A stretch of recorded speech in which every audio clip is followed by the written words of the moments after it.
जब ये विचार बाकी देशों में गया, जैसे मान लीजिए यूएसए में गया, जैसे मान लीजिए भारत में आया,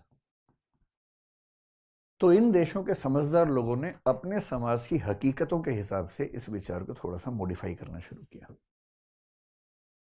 तो क्या हुआ, अब आप सोच के देखिए, यूएस में रंग भेद अगर एक सच्चाई है, तो रंग भेद के विरोधी, और रंग भेद वहां की वास्तविकता बनी हुई थी उस समय, तो रंग भेद के विरोधी आमतौर पे अश्वेत होंगे या श्वेत होंगे, ब्लैक्स होंगे या व्हाइट्स होंगे, ब्लैक्स होंगे, विरोध करेंगे।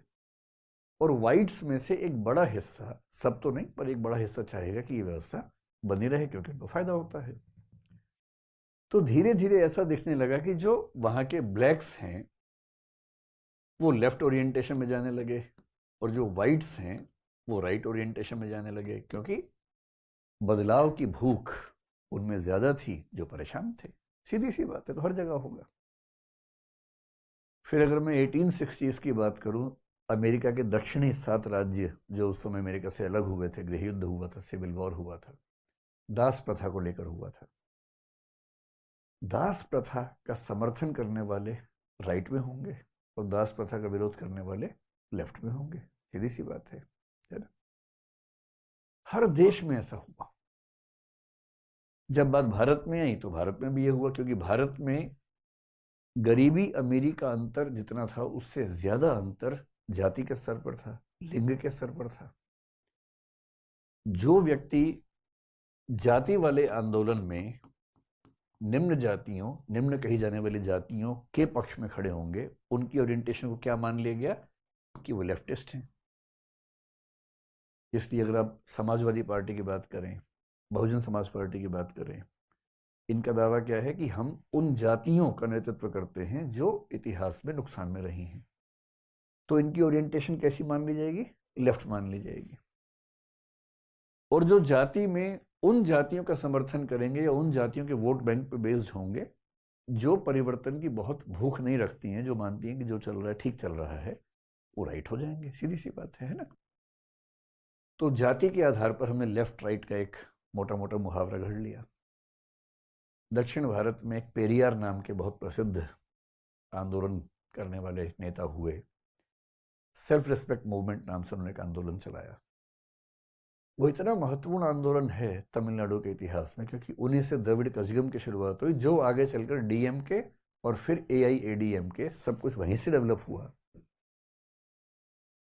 कहते हैं कि उनके ऊपर सोवियत संघ की कम्युनिस्ट पार्टी के तौर तरीकों का प्रभाव वैचारिक स्तर पे आ गया था, वो लेफ्ट ओरिएंटेशन आ गई थी, जबकि वो तो जाति की बात कर रहे थे। फिर महाराष्ट्र में जाति विरुद्ध आंदोलन हुए, बहुत सारे हुए, ज्योतिबा फुले ने भी किया। लोगों ने माना कि ओरिएंटेशन लेफ्ट की माननी चाहिए।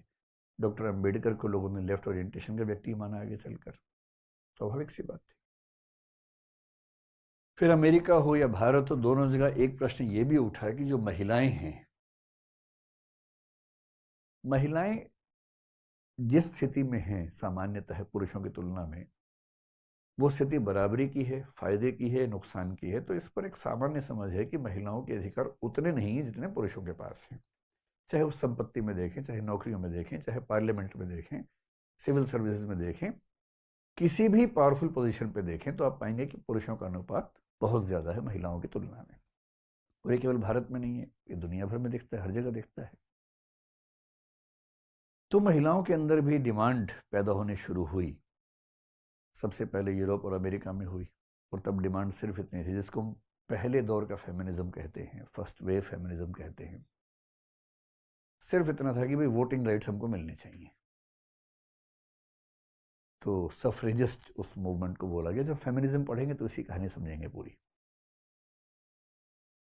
तो जब फेमिनिज्म शुरू हुआ तब कहा गया कि ये एक लेफ्ट मूवमेंट है, क्योंकि वो समाज में परिवर्तन चाह रहे थे, बदलाव चाह रहे थे। फिर सेकेंड वेव फेमिनिज्म हुआ, थर्ड वेव फेमिनिज्म हुआ, रेडिकल फेमिनिज्म हुआ, लिबरल फेमिनिज्म हुआ, बहुत बहुत तरह के फेमिनिज्म हुए।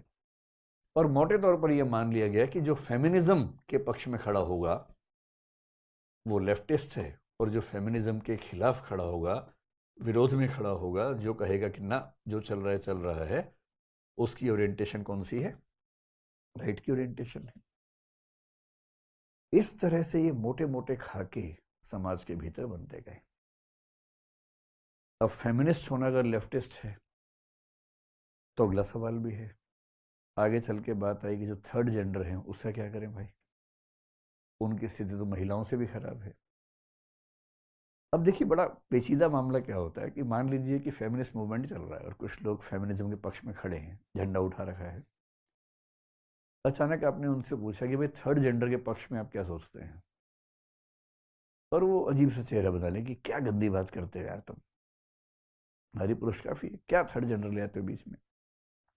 अभी अजीब बात है, ये एक दृष्टिकोण से लेफ्टिस्ट हैं क्योंकि बदलाव चाह रहे हैं, लेकिन जो उनसे खराब स्थिति में है उसकी स्थिति न बदले ये भी चाह रहे हैं।